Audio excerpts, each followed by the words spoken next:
Oh my goodness. Hello. Hi, how are you? I'm very well, thank you. How are you? Very well, thank you for asking me to do this. I've never met you. I've been a big fan of yours for so long. Before you start interviewing me, I'm just going to tell you that you probably made one of the greatest albums of the year, Future Nostalgia. And the thing about Future Nostalgia was it caught the zeitgeist of what people wanted. They wanted something up. They wanted something fun. And every track on the album is fantastic. And it's just, you know, we don't stop playing it here. My boys love it. David loves it. And I just want to congratulate you because you were the first out there. Gaga came, and then there was a Jessie Ware record, and then there's a Roisin Murphy. But you were out there in the zeitgeist. You got this album out first, and it's been a huge album. I think you have had 3 major hits on it already. And Levitating is, which is my favorite track, by the way, Wow. is zooming up the charts now. You've had a great remix of it with Madonna and Missy Elliott, which I love so much. And then you've got The Baby on the new track. So before you even start asking me questions, kudos to you because you know it's so refreshing to hear someone make great dance music all the way through an album, not just one cut here, one cut there. So you pulled it off, and I want to say thank you so much for that. We've had so much enjoyment during lockdown listening to it, and the boys love it. They dance to it. We play it all the time. So there you go. Now you can start asking me questions. But I just want to say that from someone who's been around a long time, it's so great to hear an artist do such a quality record. Thank you so much. I'm so honored. It really is an honor to talk to you and to get to do this. And I appreciate your words. It really means the absolute world to me. Before I get started, I wanted to ask, would you like me to address you as Sir Elton? No. I'm always Elton. I'm never Sir. So Elton, please. Yeah. Okay, Elton, I am in awe knowing that you actually went to the legendary New York Studio 54. Mm-hmm. What was it like for the first time? Well, it was a mind blower. I mean, nobody had ever seen a club like that before. I mean, the first New York club that I went to that started playing disco records was Le Jardin, which was a small club and very intimate, and a lot of celebrities went there. But Studio 54 was an occasion. I mean, it was a huge place. I mean, it's a theater now, but it was an enormous place. It used to be a theater and a cinema or whatever, because it had an upstairs balcony, it had a huge dance floor, and everybody dressed up to go there. It was a glamorous thing. I mean, a lot of people couldn't get in. People like me were let in, but there were people queued up, and the guy said yes, no, yes, no. So it was pretty discriminatory. I don't know if they get away with it these days. But it was amazing because you know what? The music. It was a time when the music was so incredible. And I went there, and there were so many people from every walk of life that were famous, not famous. And you went to look at the outfits, the dancers. I went to look at the bus boys too. They were so cute. I read tiny shorts. Yeah, absolutely. They were so cute, and no shirt, shorts, tube socks, sneakers, and but the music. It was all about the music, and people may have sat on the couches and talked to each other, but in the end, everybody danced. Because it was a time when disco was just starting out, and there was so much good music, and the disc jockey was Richie Caxor, and he just, you know, he knew how to get people on the floor, as you know, because you make a lot of dance music and you go to clubs. The secret of a great DJ is the segueing and keeping it going on. It's a bit like having sex and climaxing, and then everything stops, and then it starts again, and you go, oh my God. And of course, it was unbelievable fun. I mean, the costumes, the ordinary public wore, and the dancers, it was just phenomenal. So I was there. If I had a free night in New York, I was there all the time. I see from photos that you hung out with Cher and Diana Ross and Andy Warhol, but what I really want to know is who was the most fun and who was the most naughty? The most fun. Liza Minnelli was fun. We've got a problem with the live stream. We think it stopped broadcasting. Oh, it stopped broadcasting? Yeah. Oh no, that's rubbish. Sorry, I don't know what's happening. Some people are commenting, but I don't know. Yeah, it's we've checked with lots of people and it's frozen, so I think we should just. Okay. Is it okay if I do this again and then? Yeah, I'm all yours. Don't worry. So sorry. No, don't worry. Okay, I think we're back. Okay. Perfect. Thank you. So, I'll ask the question one more time. Right. So, seen from photos that in Studio 54 you've hung out with Cher, with Diana Ross, with Andy Warhol. But what I really want to know is who was the most fun and who was the most naughty? Ooh, Liza Minnelli was fun. Always is. I went there one night with Rod Stewart, and he wouldn't get up and dance. And I got on the dance floor. And I had a bottle of poppers, and I said, "Come on, come up and dance. How could you not dance?" So he got up on the dance, and I shoved the bottle up his nose, and he was on the dance floor for an hour and a half. Well, give me some more of those. Give me some more of those, dear. Give me some more of those. So we had so much fun. Okay. I remember dancing on the dance floor with Lou Reed and Cliff Richard at the same time. Oh my God, so surreal. This is why I just want to like pick your brain more about it. It's such an incredible experience to have lived through. And you know, for me, all I can see is like through the pictures, and I'm just like, the energy must have been so incredible. You know, there every night. What were some of your favorite tracks that you had there? Well, I think I have to say Gloria Gaynor, Honeybee, was one. Odyssey, Native New Yorker, because it was a New York club, so everyone went crazy when that came on. Thelma Houston, Don't Leave Me This Way. Love that song. Sylvester, Mighty Real. That was an Edwin Starr, Contact. There were so many, but those five stick in my mind because I remember them very well, and it was the start of disco, and as I say, the disc jockey was amazing. The lighting, you know, a club with lighting was the first kind of club with lighting, and yeah, it was like theater, right? Yeah, and then there used to be a half moon that came down with someone sitting on it with a giant Coke spoon halfway through the evening. So you can imagine it was a scene of debauchery and fun. I mean, as I said before, I used to stick around till about 6:30 because I wanted to pick up a busboy if they would be willing. But by the time that happened, they were too wasted, I was too wasted, so it was a disaster. Never try and pick up a barman or a barwoman because you have to stay there the whole night. So that's my naughty bits out of the way. Although there was a downstairs area with a lot. I'm glad that you know all the secrets. This is the goss I really want to hear. There's the downstairs area. Downstairs had a lot of pinball machines with lines and lines and lines of Coke on them. And you'd bump into everyone there, from politicians to ballet dancers, to actors, to singers, New York society.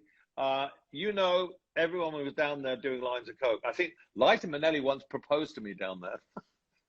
No way. Yes. Oh my God. Will you marry me? This is...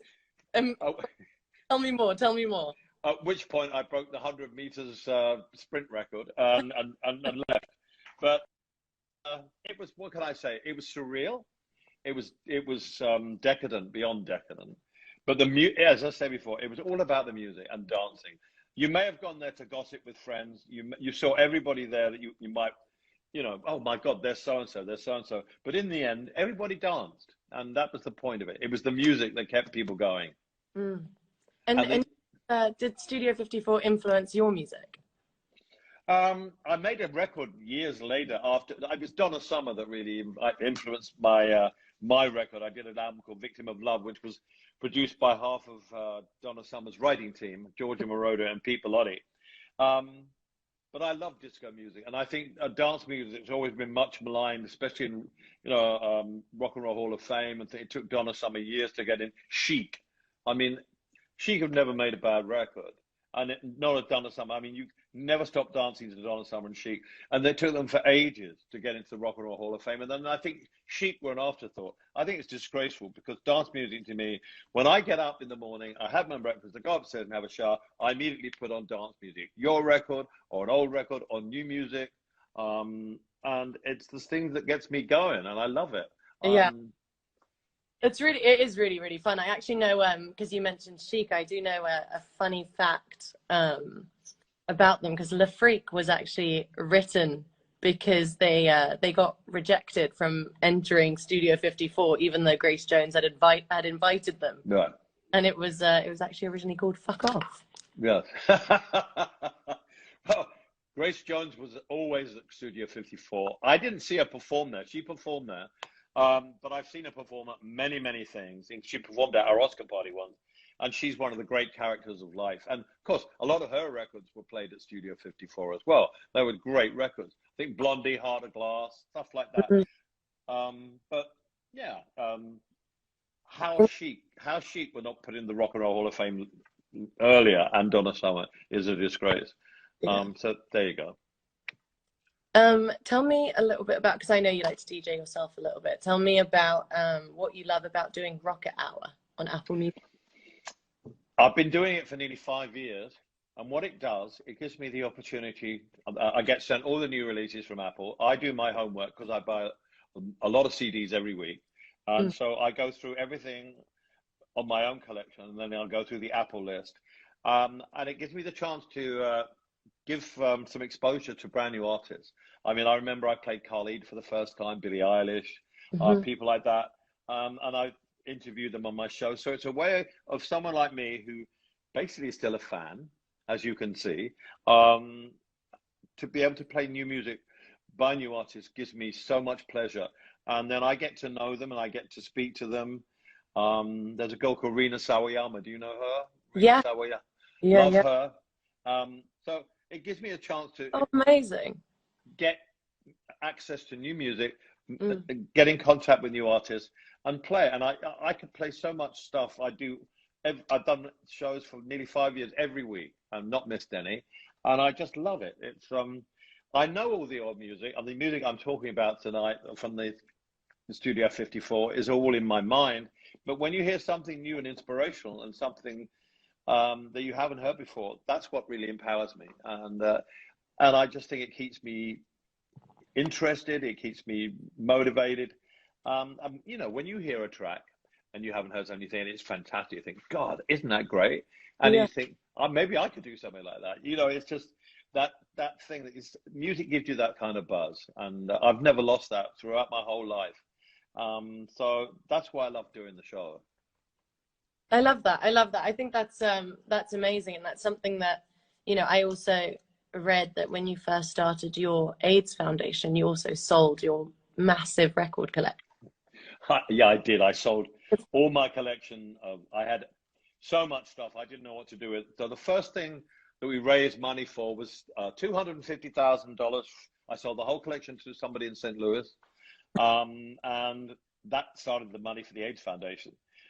Subsequently, about 5 or 6 years ago, I started collecting vinyl again, and I've probably got a bigger collection now than I did then, because I love the ritual of vinyl, the 12-inch, you know, dance tracks.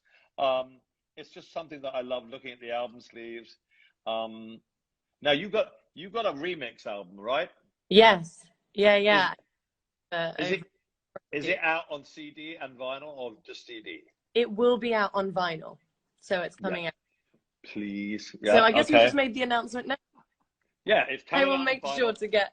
Yeah. No, I buy everything. Don't send me it, I will buy it. But no, yeah, so I've recollected all the vinyl, and it's just wonderful. And so, I don't know, it's just a ritual. You sit there looking at the album cover, you watch the record go around, you put the needle on it and think, how does this work? And it's the same from when I was a little boy, and we had 78 RPMs, and I could never figure out how the music came out of the needle into the speaker. So I've never lost that love of vinyl. And now, of course, vinyl is outselling CDs in America. So it's wonderful.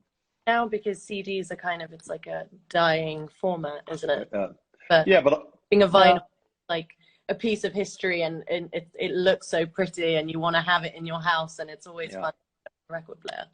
Exactly. So we might not be able to hang out in Studio 54 anymore, sadly. Right. But I know that you still throw some of the best parties, from your Oscars viewing party to your midsummer party, and it's all for a really good cause. Tell me some of your favorite moments from that, and also how I could get an invite. Oh, you don't have to worry about getting an invite, but we started, first of all, with the Oscar party in Los Angeles, and we first had it at a little restaurant in Los Angeles, and we had about 140 people there. We raised $350,000 for our first one, and we thought we were the kings of LA, and we've had it ever since, and it's grown to the point now where we have it every year. The last one we raised 6.6 million, so there's a slight difference. But we have live people performing every year. We've had Grace Jones, we've had last year we had Sam Fender. We've had St. Paul and the Broken Bones. We've had John Legend. We've had great, who else, David? Chic. In the early days, Nelly Furtado, John Mayer. God, we've had so many wonderful people. It's incredible. The Killers, 2 years ago, the Killers did it. So, and people love the fact that they have live music after the awards are all over and done with. Clear away the tables, and make room for people to dance and just have a live band there, and it's really, really wonderful. It's incredible. And done with it is amazing. I mean, now I know that you've made about $450 million. Yeah.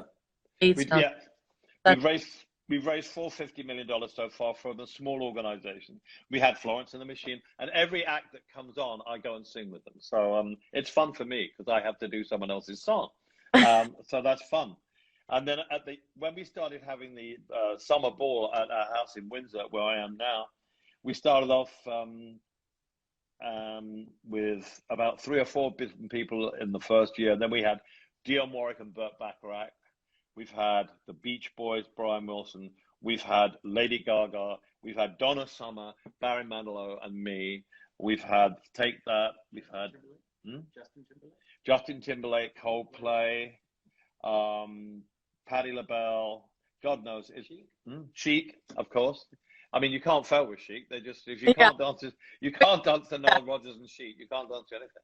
So it's a fun night, and we've raised a lot of money from that, and it's gotten smaller over the years. So we switched it indoors now to a smaller place, and we've had Joan Baez and Annie Lennox, Andrea Bocelli, and so me. It's an event, and you won't replicate that.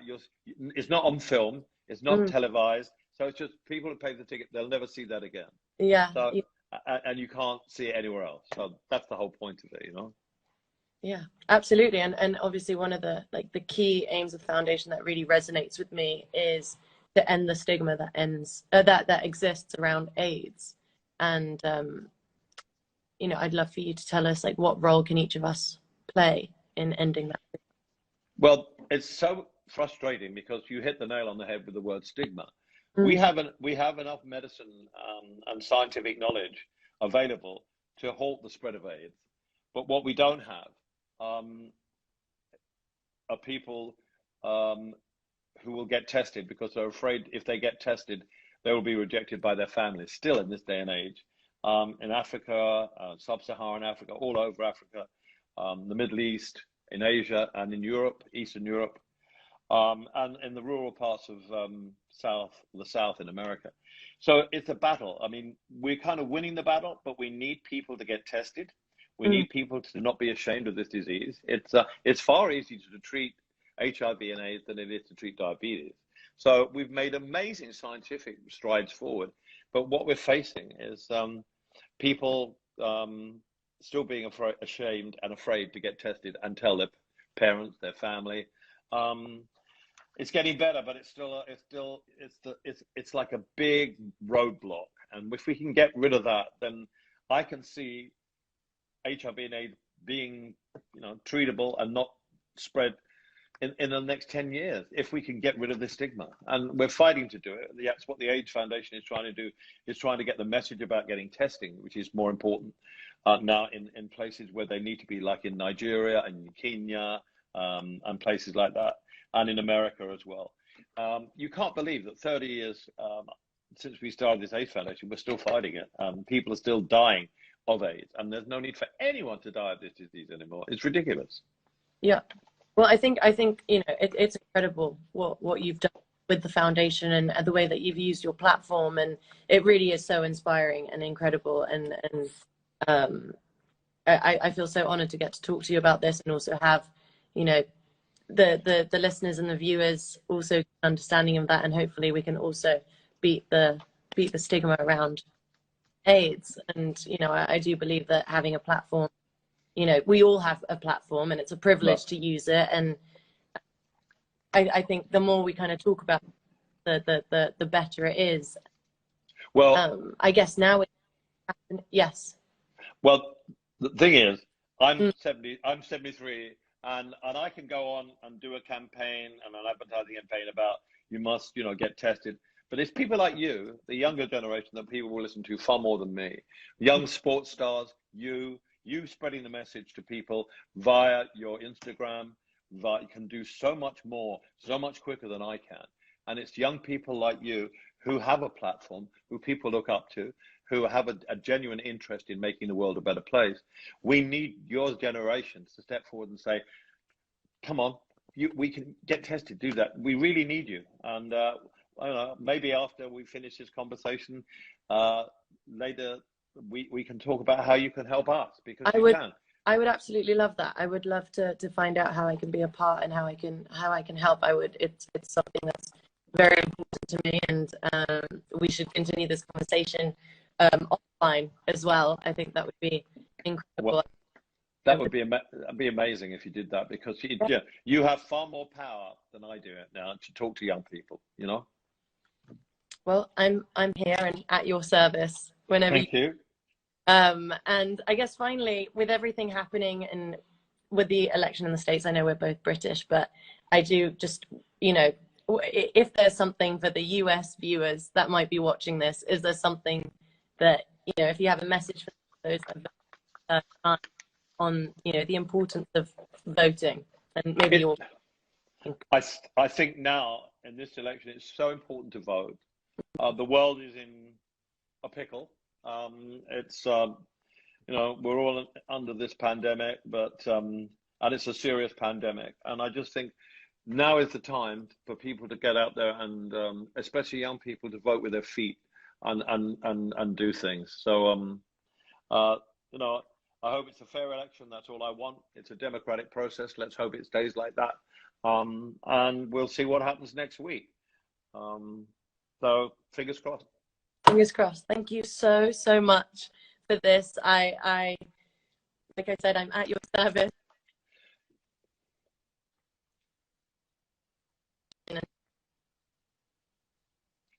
I'm so excited about, and to talk a little bit about my live stream and get to have this with you. Thank you so much. And well, one more thing. Person, yes, please. That's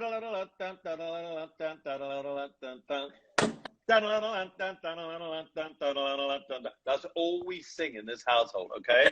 From it's just the best. Thank you for that. All the best. Thank you for so much. Thank you for asking me, okay?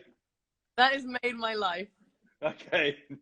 What an honor. Take care. Love you. Take care. Love you. Love okay. You. Bye.